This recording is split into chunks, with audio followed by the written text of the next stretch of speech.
Hi guys, welcome to ಕೂರ್ guys. ಇವತ್ತೇನಪ್ಪ ಅಂದರೆ ನಾನು ಮನೇಲಿ ಸುಮ್ಕೋತಿದ್ದೆ. ಸೊ ಅದಕ್ಕೆ ಒಂದು ಜಾತ್ರೆಗೆ ಒಂದು ವಿಸಿಟ್ ಕೊಡೋಣ ಅಂತ ಹೋಗ್ತಾ ಇದ್ದೀನಿ. ನೋಡೋಣ ನಮ್ಮ ಬಾಯ್ಸ್ ಯಾರ್ಯಾರು ಇದ್ದಾರಂತ ನೋಡುವ. ನಾನು ಒಬ್ಬನೇ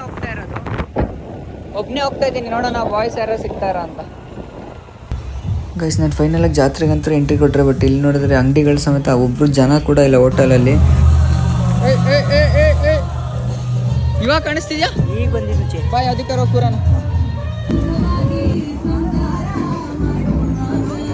ಗೈಸ್, ನಾವು ಬರೋದು ಬರೀ ಒಂದು 2 ಮಿನಿಟ್ಸ್ ಲೇಟ್ ಆಗಿರೋದಕ್ಕೆ ನಮ್ಮ ಬಾಯ್ಸ್ ಆಲ್ರೆಡಿ ಹೋಗಿ ಕೂತಿದ್ರು. ಬಟ್ ನಮ್ಮ ಶೆಟ್ಟಿ ಆಲ್ರೆಡಿ 2 ಟಿಕೆಟ್ಸ್ ತಂದು ಕಾಯ್ತಿದ್ದ. ಈಗ ನಾವು ಇಬ್ಬರು ಒಟ್ಟಿಗೆ ಹೋಗ್ತಾ ಇದ್ದೀವಿ.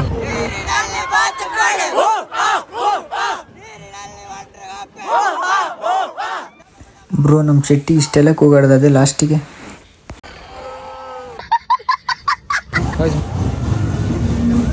ಎಲ್ಲ ಹೇಳ್ಬೇಕು. ಇವಾಗ ಬಂದ ಉಲ್ಟಾ ಇಟ್ಕೊಂಡಲ್ಲ.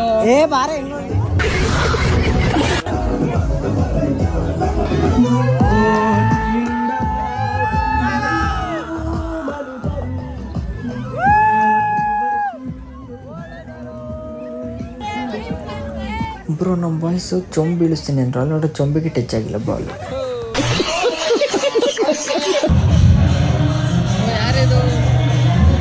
ಯಾಕಣ ಇಷ್ಟೊತ್ತು ನಿಂಗೆ ಹುಡುಕಕ್ಕೆ ಮತ್ತೆ ಸಮಾಚಾರ? ಬ್ರೋ, ಡ್ಯಾನ್ಸ್ ಸಾಂಗು ಕೇಳಕ್ಕೆ ಎಷ್ಟು ಜನ ಇದ್ದಾರೆ ನೋಡಿ. ಅದು ರಾತ್ರಿ ಜನನೇ ಇಲ್ಲ ಬ್ರೋ. ಡ್ಯಾನ್ಸ್ ಮಾತ್ರ ಕ್ರೇಜಿ. ಸಮಾಚಾರ ಏನು ಹೆಸರು? ನೀ ಬೆಂಕಿ ಬಿಡೋ, ಡೈಲಿ ಕಾಲೇಜಲ್ಲಿ ಸಿಗ್ತಿ. ಇನ್ನೇನು ನಿಂದು ಟೇಸ್ಟ್ ಅದು? ಬ್ರೋ, ನಾವು ಫಸ್ಟ್ ಟೇಸ್ಟ್ ನೋಡಿದ್ದು ಫ್ರೆಂಚ್ ಫ್ರೈಸು. ಟೇಸ್ಟ್ ಮಾತ್ರ ಚೆನ್ನಾಗಿತ್ತು. ಅದಾದ್ಮೇಲೆ ಗೈಸ್ ಪಾವ್ ಬಜ್ಜಿ ತಿಂದ್ವಿ. ಅದಾದ್ಮೇಲೆ ಕಬ್ಬಿನಲ್ಲಿ ಕುಡ್ದು ಚರ್ಮುರಿ ಕೂಡ ತಿಂದ್ವಿ. ಅದಾದ್ಮೇಲೆ ಲಾಸ್ಟಿಗೆ ನಮ್ಮ ಪೊಟೆಟೊ ರೋಲ್ ಮಿಸ್ ಮಾಡಿದ್ವಿ ಗೈಸ್. ಅದು ಫಸ್ಟ್ ತಿಂದ್ಬಿಟ್ಟಿತ್ತು, ಲಾಸ್ಟ್ ಮಾಡಿದ್ವಿ. ಏನೂ ಮಾಡೋಕ್ಕಾಗಲ್ಲ ಗೈಸ್. ಫೈನಲ್ ಆಗಿ ಗೈಸ್, ವಿಡಿಯೋ ಇಷ್ಟ ಆಗಿದ್ರೆ ಫಾಲೋ ಮಾಡಿ, ಲೈಕ್ ಮಾಡಿ, ಕಮೆಂಟ್ ಮಾಡಿ. ಯೂಟ್ಯೂಬಲ್ಲಿ ನೋಡ್ರೆ ಸಬ್ಸ್ಕ್ರೈಬ್ ಮಾಡಿ.